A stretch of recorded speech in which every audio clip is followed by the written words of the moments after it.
Good morning. Today we are going to do a 20-minute mobility flow. Tomorrow I want to do some big ass stones. So today me and the cats are going to get some movement in, try and get myself feeling physically ready to wake up tomorrow, go in, and hopefully do 330 for like 5 reps to 54. I got one last week and then almost got another one. The third one, it wasn't close.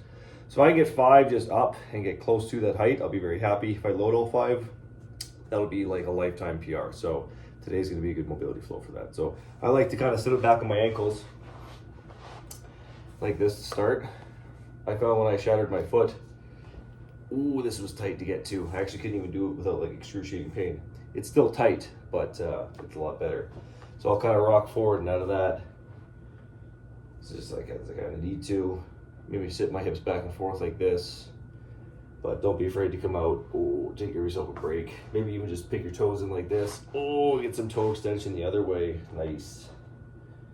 Sometimes I'll go into a little bit of a squat here.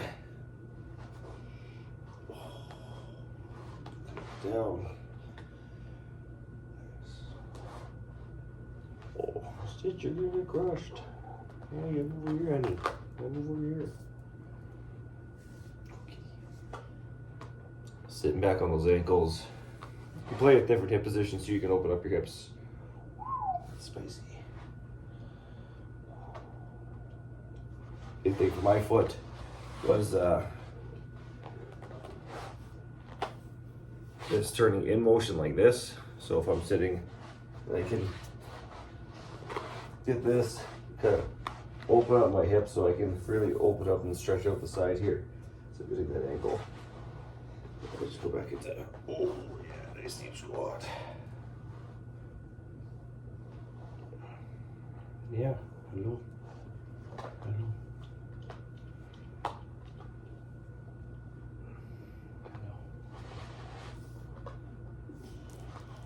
This exercise here was another big one for my ankles to get them used to doing this, especially in jiu-jitsu. You gotta do a lot of like, for shooting for legs and stuff. You essentially have to be able to do this as you're reaching, right? So I actually had to like warm this up quite a bit when I was doing jiu-jitsu. My wife is gonna wake up at 5:30 a.m. to help me with the habit of going more. So I'll go in the morning my day gets way too busy in order to, oh yeah, a little rotation. If you can sit your heels flat and do this, even better. I'm just not there yet. Roxy. But you can slowly start to work that deep squat in.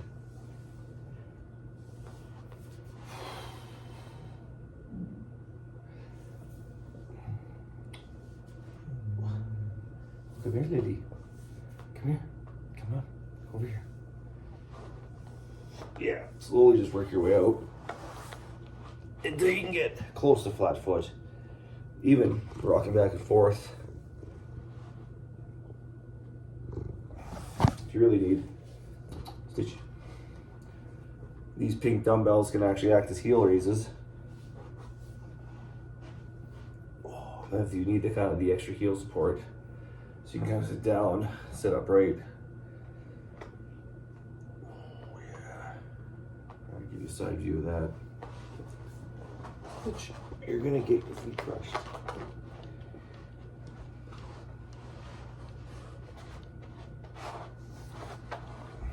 Just like so.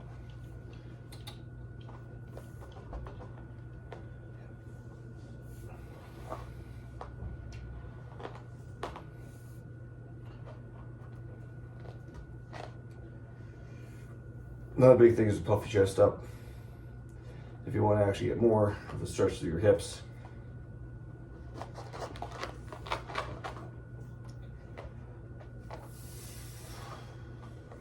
Oh yeah.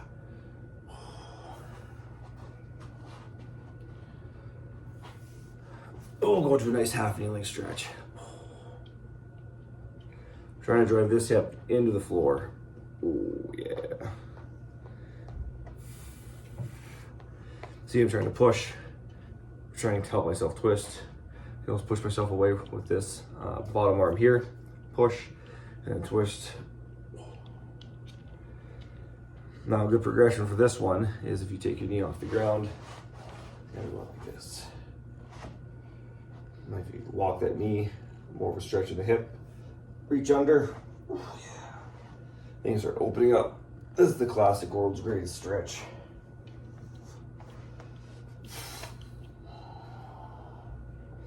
Now, do that when you feel like you're too tight. We'll do something and then come back to this. So reach under. Oh yeah. Big stretch open. Oh. So I feel a lot in my hips just being tight right now. Not even necessarily my back and my shoulders. So I can go into this guy. 90-90. So think front leg 90 degrees, back leg 90 degrees. And I'm just gonna reach. Oh, now that's a little tight, so I'm gonna pop down on my elbow. Oh yeah. Now if you want more of a stretch, you can go from your hand. If this doesn't feel like it's a crazy big stretch. This feels at least like a good nice first. Oh yeah. Stretch. You can try to pick up that back foot. See if you can get it over the kitty. Reach forwards, lift. Or you can come back and lift. Ooh, a little tougher, right? This, make it easier. Just because now you give yourself more space to go move that hip. Versus I come back, I'm kind of sitting further into that range of motion, so I'm kind of already at the end range to get that up. It's a little tougher. I warn you though, that might really stretch your hip to the point that you might get, cramp, which is okay.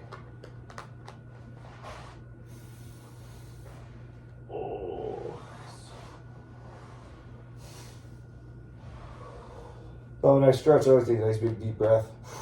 And then exhale and reach into it. My right lat is actually crazy locked up and very tight. I don't know. I was squatting, front squatting with my arms crossed sometimes.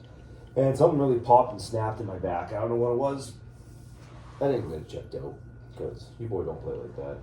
I could still move enough, and I just knew like I either pulled something or it could have been a herniated disc. I don't know. Either way. I had a really rough 2 weeks. And then I slowly was not like in the injured state, and I could kind of keep working. But my right lat now, it's crazy locked up and tight. My shoulder in general on this side. I feel a big lat stretch on this side when I do this. A little bit in the hip.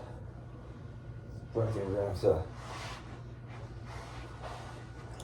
Let's try that. So this world's greatest stretch. We're gonna have to go into another stretch after this one to work on that. So, a little better through the hip.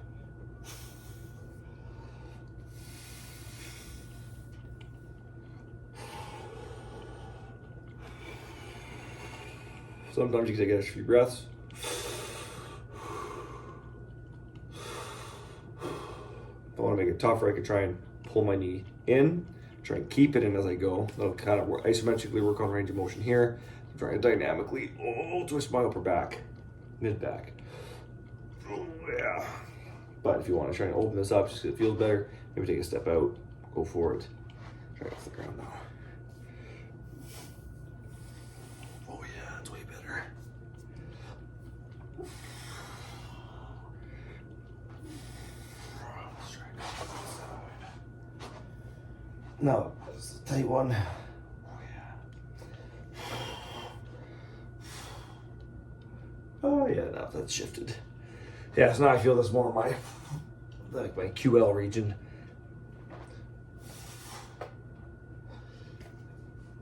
Yeah, kind of like the upper glute. Or sorry, not the upper glute. The QL.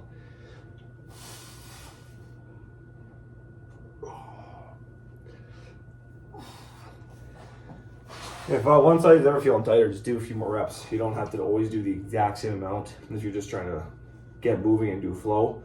Sometimes, yeah, you have some things tight really with one way, the other way not so much. So if you do the easy way first, like most people do, you get to the tough side, you need to do a few more reps. Don't worry about it, go for it. All right, so my lats were still feeling tight, so we're gonna go to this guy. Oh, one of my favorites.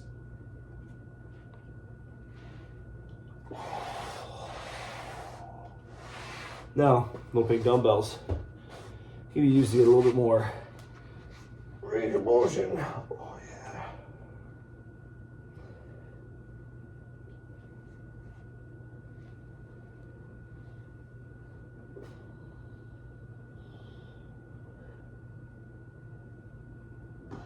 Try to turn your thumbs up. Maybe that gives you more of a lat stretch. Oh.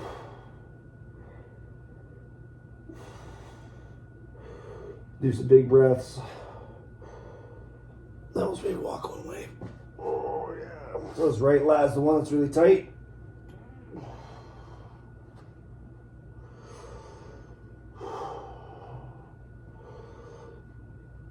Left one not so much.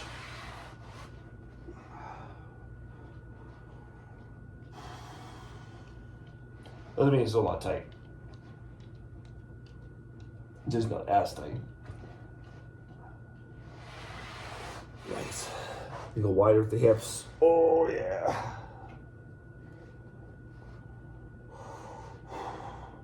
Break the hand position, go down, go palm up. Whatever feels like that stretch, we palm down.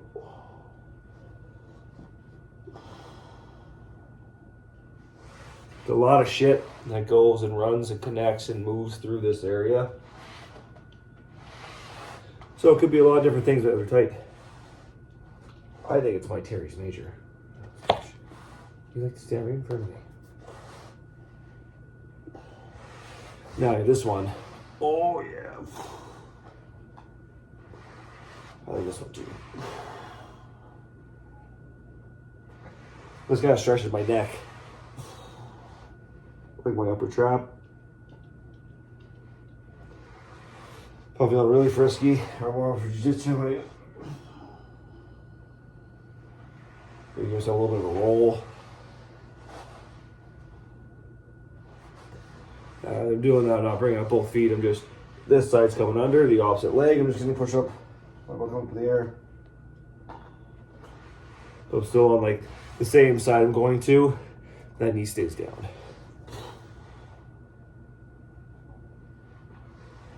Now I'm still supporting this head quite a bit.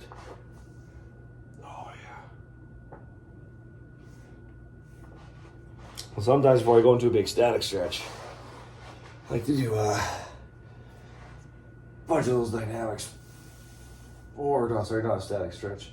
Say a simplified stretch like this, regressed. Still dynamic. I can hold it if I want to and breathe. But this one's more vulnerable for my shoulder. So I find that if I warm up my upper back, my hips, get a fair amount of movement, then this one is easier for my shoulder because everything proximal of the distal is now been kind of warmed up, right? So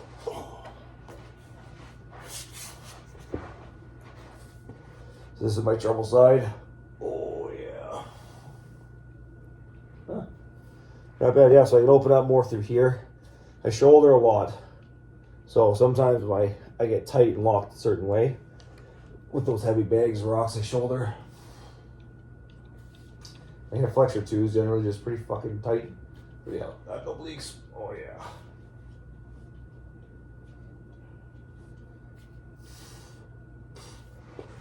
See this? Oh, it's over me. Oh. Super restricted, and I feel like it's coming from here. So let's try something. Let's try something.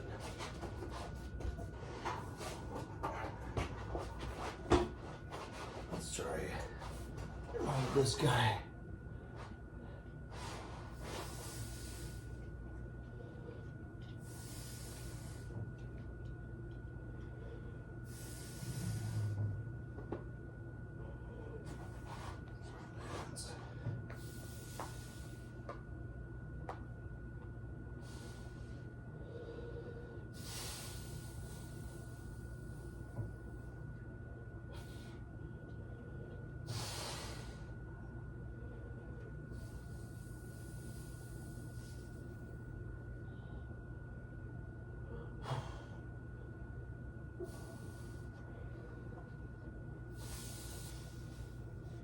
So I'm just trying to get to my hip lower.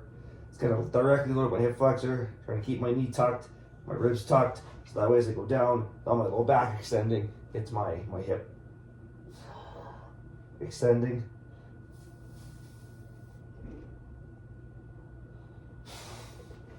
Now after that, we're gonna go back and try the thing we just did. This.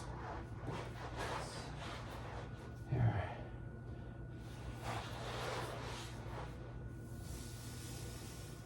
Oh yeah.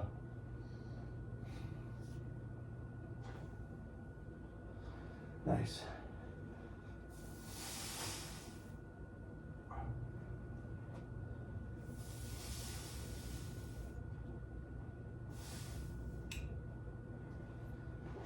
Oh yeah. All right. That's mobility flow for today. As you can see at the very end there, sometimes something in here locked up nice and tight was going to restrict how I can move my shoulder. So the hip flexors, the trunk, the area like that, sometimes warming them up can definitely help improve your shoulder mobility. So give this a try, follow along. If you want to repeat it, pause it at points and just kind of do some sets, or go through all of it, what I just did, then you can go back and try it again if you'd like. But I'm going to be putting up another video either later this week or next week, so like and subscribe like all the influencers need.